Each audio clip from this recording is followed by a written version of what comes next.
हिमाचल के हमीरपुर से, जहां अरुण सिंह धूमल ने मुख्य अतिथि के रूप में की शिरकत।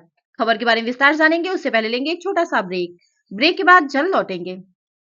हेल्प इंडिया ट्रैवल्स के क्षेत्र में अनोखा खोज, जल्द बनाएगा करोड़पति, जो दिलाएगा 4 प्रकार के लाभ: referral income, activate income, ride income, auto growth income.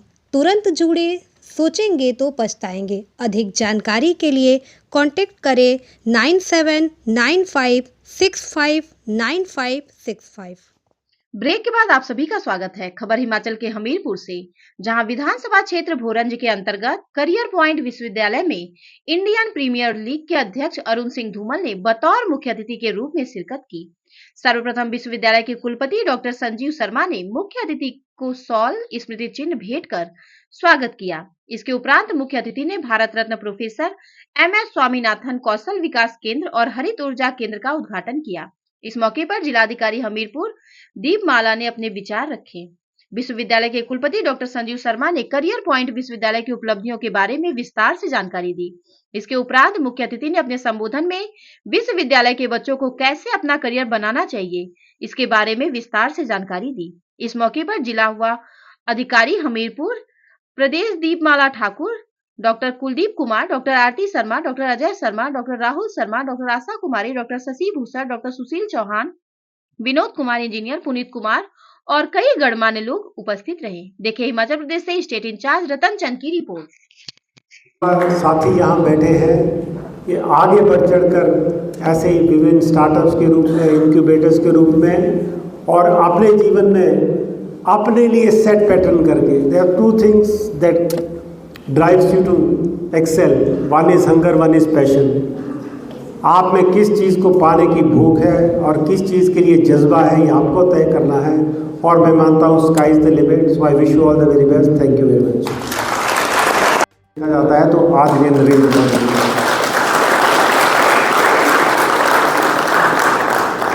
तो उस लोकतंत्र में वापसी भी आपने ही कराई, आपके वोट ने कराई और आप लोग सब सौभाग्यशाली हैं। मैं तो आज देख रहा था, आज ही इंडियन एक्सप्रेस में लीडरशिप पे आया है।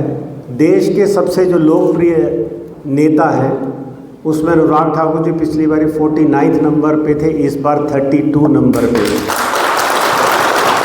इस बार के लिए भी मैं आप सबको बधाई देना चाहूँगा कि आप विश्व के किसी कोने में चले जाइए, आज भारतीय और भारत की एक विभिन्न पहचान बनी है। भारत को सब लोग इस नज़रिए से देखते हैं कि ये देश आज आगे जाने वाला है और वो मानते हैं कि नरेंद्र मोदी जी न केवल देश को आगे लेके जाएंगे, पूरे विश्व को आगे लेके जाएंगे। और वैसा ही नेतृत्व आप हमीरपुर की जनता को मिला है। आप पूरे देश के, मैं तो शिक्षा और साक्षरता में भेद समझ पाए हैं, इस बात का भी हमें चिंतन करना चाहिए। आपको याद होगा 1970 के दशक में चला था राष्ट्रीय लिटरेसी मिशन, राष्ट्रीय साक्षरता मिशन, और ये ड्राइव ऐसी थी कि हर बच्चे को स्कूल तक लाया जाए, उसके बाद ये हुआ कि हर बच्चे को कॉलेज तक पहुंचाया जाए, उसके बाद हर बच्चे को यूनिवर्सिटी तक पहुंचाया जाए। मुझे लगता है कि आज तक हम उस माइंडसेट से निकले नहीं। बहुत से यहाँ आदरणीय अध्यापकगण बैठे हैं, क्या ये सच्चाई नहीं है कि आप 50, 60, 70 के दशक के किसी मैट्रिकुलेट या अंडर ग्रेजुएट को बिठाइए और आज के दौर के किसी पोस्ट ग्रेजुएट को, PhD को उसके साथ बिठा दीजिए और किसी भी विषय पर चर्चा कर लीजिए, कोई एप्लीकेशन लिखा लीजिए या किसी टॉपिक पर आप बात कर ले, तब का अगर सेकंड डिविजनल ग्रेजुएट भी होगा, आज के जो 90, 95, 99% मार्क्स भी बच्चे लेते हैं, वो उनसे कहीं बेहतर होगा।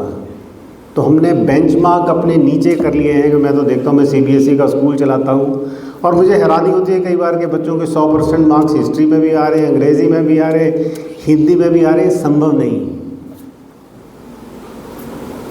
क्योंकि हम उसी माइंडसेट में चल रहे हैं। हमें स्कूल में सर्कुलर आता है कि 5वीं तक आपने किसी को फेल नहीं करना, बच्चा कुछ करे ना करे हम पास कर देते हैं। फिर कुछ साल बाद आया कि 8वीं तक किसी को नहीं करना, तो बच्चा 8वीं तक वैसे चला जाता है। फिर देश में महान एक वकील हैं कपिल सिब्बल जी, वो इस देश के शिक्षा मंत्री बने। उनको लगा कि क्लास 10वीं का बोर्ड ही हटा दो, क्लास 10वीं का बोर्ड भी हटा दिया। नहीं तो उसका डर रहता था बच्चों को, तब 10वीं तक की कोई फेल नहीं होता। इस बात पर चिंतन करने की ज़रूरत है। मैं कई जगह मिला और बहुत खुशी हुई ये सब देखकर कि आपने कैसे विभिन्न चीज़ों को ध्यान में रखते हुए स्टार्टअप शुरू किए और कईयों ने तो सफलता के नए आयाम भी स्थापित किए हैं। तो उन सबको मैं बहुत बहुत बधाई देना चाहूँगा और शुभकामनाएं देना चाहूँगा।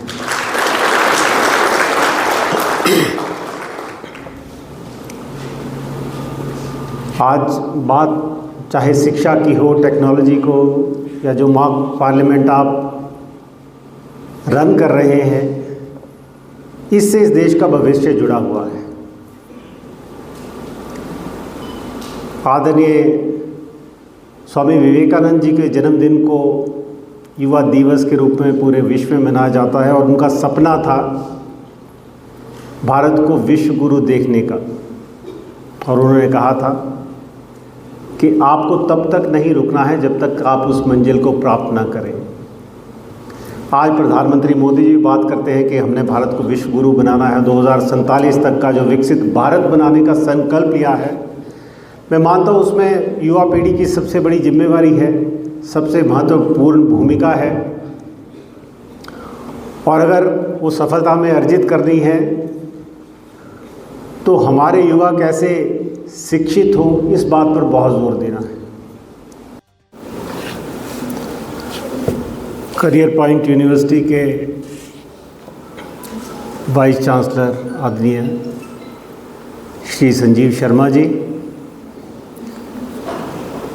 रजिस्ट्रार आदरणीय श्री संजय ठाकुर जी, नेहरू युवा केंद्र के हमीरपुर की कन्वीनर बहुत ही आदरणीय दीपमाला ठाकुर जी, जिन्होंने मुझे इस कार्यक्रम में बुलाया था, लेकिन संजीव शर्मा जी कार्यक्रम के साथ और कई कार्यक्रम जोड़ दिए। मेरे साथ यूनिवर्सिटी पे साथी रहे तथा छात्र संघ के अध्यक्ष रहे भाई नरेंद्र अत्री जी,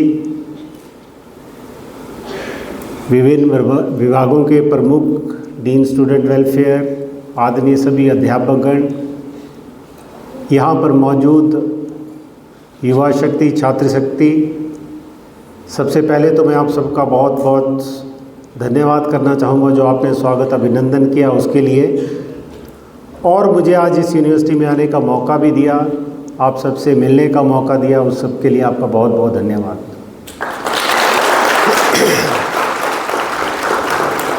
क्योंकि आज इस यूनिवर्सिटी में आया हूँ और सबसे पहले तो मैं बधाई भी देना चाहूँगा आपको, doctor M S Swaminathan skill centre जो आपने युवा एवं खेल मंत्री, सूचना एवं प्रसारण मंत्री श्री अनुराग ठाकुर जी के पास ये मंत्रालय है, जिसके द्वारा हमारे विभाग को आप जैसे युवाओं से रूबरू होने का मौका मिला। तो आप जैसी युवा शक्ति है जो आने वाले समय में राष्ट्र निर्माण में अपनी भूमिका अदा कर सकती है। आज को युवा संसद कार्यक्रम का भी मुख्य उद्देश्य यही है कि आप जैसे युवाओं को आने वाले जितने भी मुद्दे हैं, चाहे वो विकसित भारत 2047 हो, उसमें आप सभी युवा साथी बढ़ चढ़ के भाग सके। आज के कार्यक्रम का भी मुख्य उद्देश्य आप सभी युवा साथियों को विकसित भारत 2047 में भाग लें कि हमारा भारत 2047 में कैसा हो। हमारे यशस्वी प्रधानमंत्री जी ने एक सपना देखा है कि 2047 में हमारा भारत विकसित होना चाहिए। के साथ उनके प्रोडक्ट उस बास्केट में रखे गए जो basket honourable president of India को पेश की गई। ऑल ओवर इंडिया से जो अच्छे प्रोडक्ट्स थे वो बास्केट में गिफ्ट के रूप में दिए जाने थे, जिसमें हमारे साथ जो महिलाएं गांव से जुड़ी है उनके प्रोडक्ट भी इसमें हैं और इसमें एक एप्रिसिएशन सर्टिफिकेट भी मिला है सर हमें नेशनल कोऑर्डिनेटर की तरफ से। Next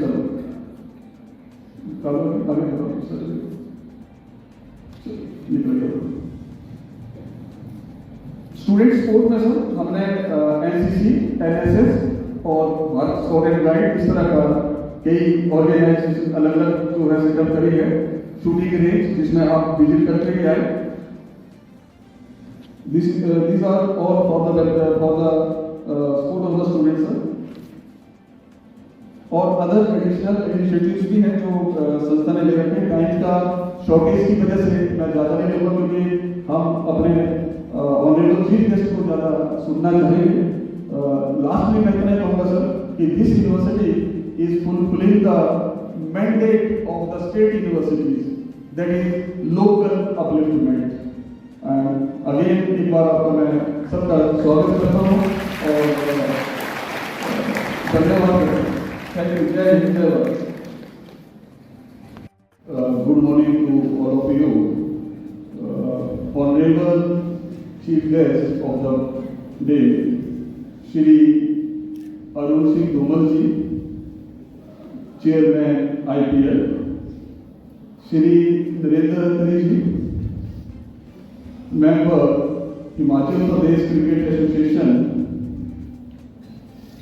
district coordinator Nehru Yuva Kendra Miss Deepmala ji, my colleagues, Professor H.R. Sharma ji, Dean Academic Affairs, Registrar of the University, Professor Sanjay Thakur ji, Director R&D, other deans, directors, teachers, students and media persons, I welcome you all in this program.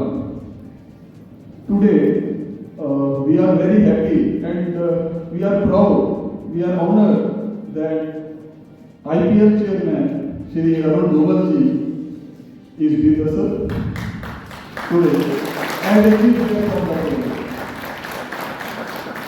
Ms. Shivali Kaur, briefed the program to our honorable chief guest very nicely. I would like to apprise honorable chief guest by giving a brief about the university. Sir, this university has been established in the year 2012. और नेहरू युवा केंद्र हमीरपुर के साथ collaboration में किया गया है। इस hackathon का एग्जीबिशन प्रोग्राम को 2 चरणों में आयोजित किया गया है। इसके प्रथम चरण में डिफरेंट टीम्स ने टेक्नोलॉजी बेस्ड इनोवेशन आइडियाज प्रस्तुत किए हैं, जिसके रिजल्ट्स आज अनाउंस किए जाएंगे। दूसरे चरण में आज exhibition and industry academia meet और यूथ पार्लियामेंट आयोजित की गई है, जिसमें स्टार्टअप्स और विनर्स को अवार्ड से नवाजा जाएगा। अब मेरा आग्रह रहेगा माननीय कुलपति जी से कि आप अपने स्वागत भाषण एवं इस कार्यक्रम के संक्षिप्त वर्णन